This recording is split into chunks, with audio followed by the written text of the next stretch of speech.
Miss Queen and our agricultural unit responded out there immediately because they had gotten information and photos with that information that there was potentially already a deceased dogs and other dogs that were hanging in the balance because they had not been fed and they were emaciated and in really poor condition. So as they responded out there, immediately upon coming onto this property, they saw what was described in the photos right in front of them.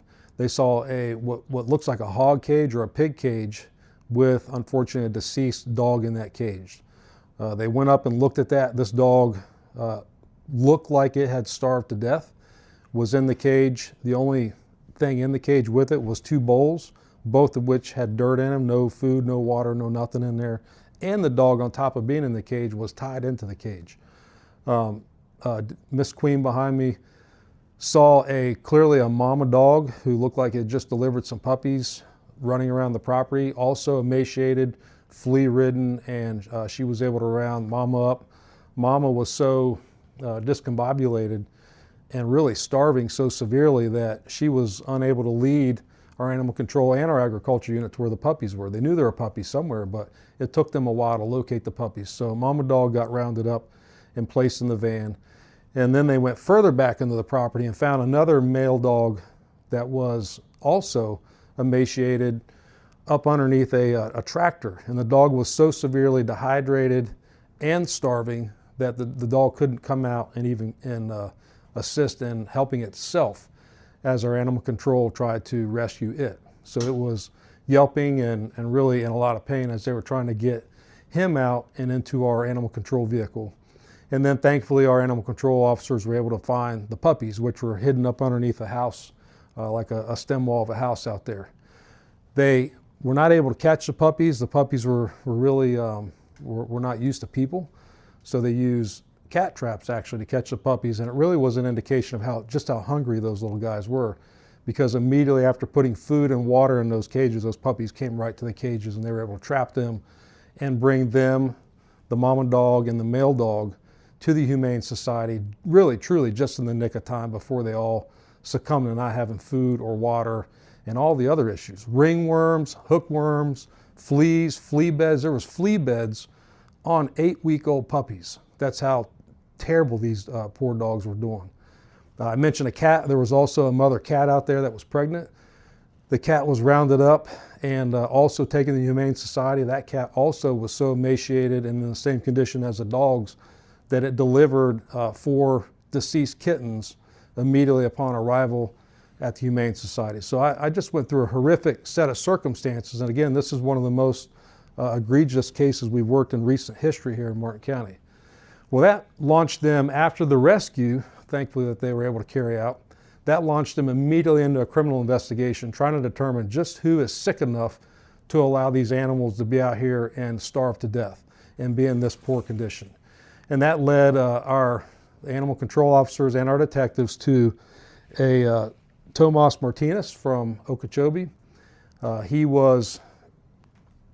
investigation revealed that he was in charge of the farm, and then when he was interviewed at the farm, he took full responsibility for all the animals on the farm. He was asked as to why they weren't more properly taken care of. He really didn't have a reason. He was just pretty much dismissive as to what was taking place out there. So he was arrested and taken to the Martin County Jail. Unfortunately, we have not been able to charge him with a felony in this case, although we would like to throw the whole book at him. If we can find more charges, we will absolutely be up filing charges. But at this time, he was charged with 6 different counts of animal cruelty and was placed in our Martin County Jail, and I believe has since bonded out of jail. The animals, let's talk a little bit more about them. Thankfully, the Humane Society has done a phenomenal job in bringing the animals in, getting the fleas off of them, getting them the nourishment that they need, taking care of the worms. The 3 little puppies have been fostered out, so they're in good care right now, being taken care of. By the way, they're adorable little dogs. What kind of dogs are those? They're shepherds. They're Anatolian shepherds, which I've never really heard of. But at full growth or full capacity, they're a 150-pound dog. The mom and the female and the male that were out there had shrunk down to 54 pounds. Should be a 150-pound dog. They're down to 54 pounds. So that shows you just how starved these animals were. But anyway, back to the Humane Society. The animals have been taken care of. The male dog that I referred to that was underneath the trailer has a long road to recovery. He was in such poor health, he has a long road to recovery. Mama, female's doing well, puppies are doing well, and the cat is doing well. So let me end with this. There's no excuse for this type of behavior. There's so many nonprofits. We get on here and we talk over and over again about how inexcusable animal cruelty is, and this is exactly what this case is. And again, there's no excuse. We have the Humane Society here in Martin County. You have the Big Dog Rescue down in Palm Beach, and the list of nonprofits and people willing to step in and help goes on and on. So for this type of behavior, it's inexcusable here in Martin County or really anywhere here in the state of Florida. So with that, I'll kick it to you for questions. Did the suspect, how long have he had these animals? It had to been there for a while and he just ignored them? Well, let me clarify one thing. I gave you the wrong name, and I don't want to demonize the wrong person in this case. The suspect is Jose Arreaga, Arreaga. And the answer is I don't know how long he had these dogs, these animals. We do know they had not been fed for a long period of time. Again, there was not on that entire piece of property, we're talking about a big tree farm out there, on the entire piece of property, there was not one food or water bowl that had anything in it other than dirt. That's how egregious this was. The only nutrients these animals were getting was rainwater, and you know it hadn't been raining here in Martin County really for quite a period of time. And have you all ever been called out to this area or to his house beforehand? So the question is, have we been called out there beforehand? And the answer is no, not that I'm aware of, no. He just wasn't on your radar until you got that tip? Yeah, the question is, was he on our radar? And the answer is no. Again, this is a rural part of Martin County. You could drive by it 100 times and never really even know what was back there. And you said there was other animals on the property? The question is there other animals? Yes, there were some goats and those types of animals, which were in fine health, but they're roaming around, so they're eating whatever is on that property. So they were okay.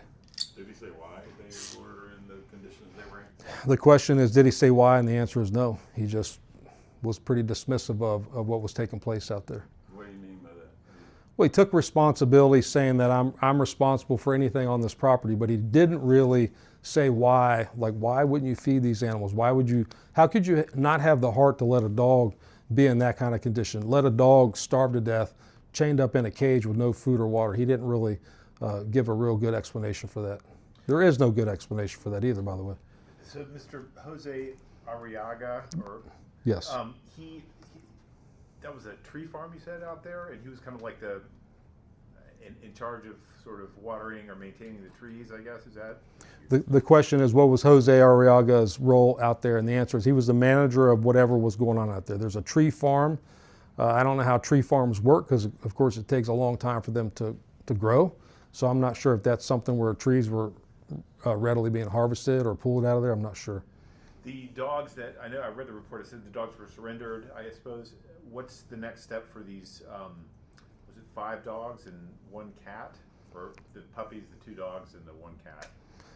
Yes, so the question is, what's the next step for these animals that have been rescued? First, they've got to get back to full health. Again, they're in really poor condition. The puppies have been fostered out. I'm not sure how that process will play out, but they're going to be nursed back to health. The male dog is really not doing overly well, so that's a long road to recovery there. Female's doing well, cat's doing well. So he signed those pets over, pets is the wrong word, he signed those animals over to our animal control unit. So there's going to be no legal battle. The judge doesn't have to award them to us. They are already signed over in the care of the Humane Society and can be adopted out once they're healthy enough to do so. And just to clarify, after you received the tip from our news station, how soon after did you go to the house?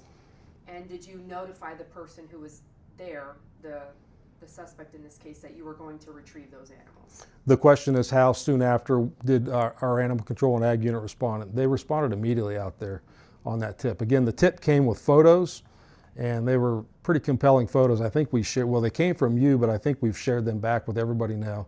And they went immediately out there. The farm had a bunch of different people on the farm, all of which were, that's not my problem, I'm not dealing with that, it's his problem. So that's what led us to Jose, I'm sure I'm butchering his name, Arreaga, but he wasn't there initially. So it took some follow-up work to track them down. Of course, they took the animals immediately off the property, started getting them care, and started into their criminal investigation. When he was taken into custody on Monday? The Question is, when was he taken into custody? It was Monday, yes. He knew we were looking for him for the last week or so and was kind of ducking us. He came in under a ruse and we were able to take him into custody. He came in, I'm sorry, he lived in Okeechobee? Is that correct? The question is, where do you live? And the answer is Okeechobee. Sheriff, how important is it for someone to see something and say it? I mean, did you think that person who launched that anonymous tip actually saved that whole group of animals? So the question is, how important is it to say something when you see something? We would have lost all these animals within a day or so. The Humane Society, they had veterinarians, they did an evaluation, and this death was imminent for these poor animals. So whoever stepped up and was brave enough to say something and then send it to your news crew who sent it to us, kudos to them. I don't know who they are, but they did. They were the angels out there for these animals, and we're able to get them back where we can restore them and give them the quality of life that they deserve. And Martin County seems to take a really aggressive approach. You guys don't play around when it comes to animal cruelty, but it seems like we're seeing it more and more. What's your message to those people? I know you said we have these resources, but clearly they're not listening. The question is, well, there's a statement and a question. The statement is, we're seeing it more and more. Unfortunately, the truth is yes.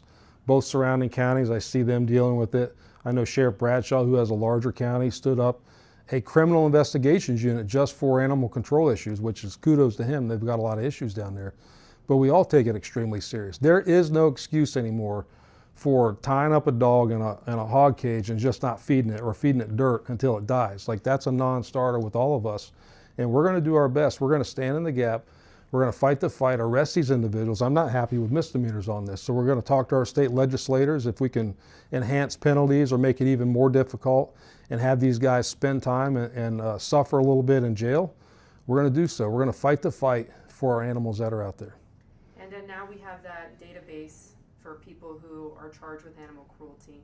Are we going to be seeing this guy's name on there anytime soon?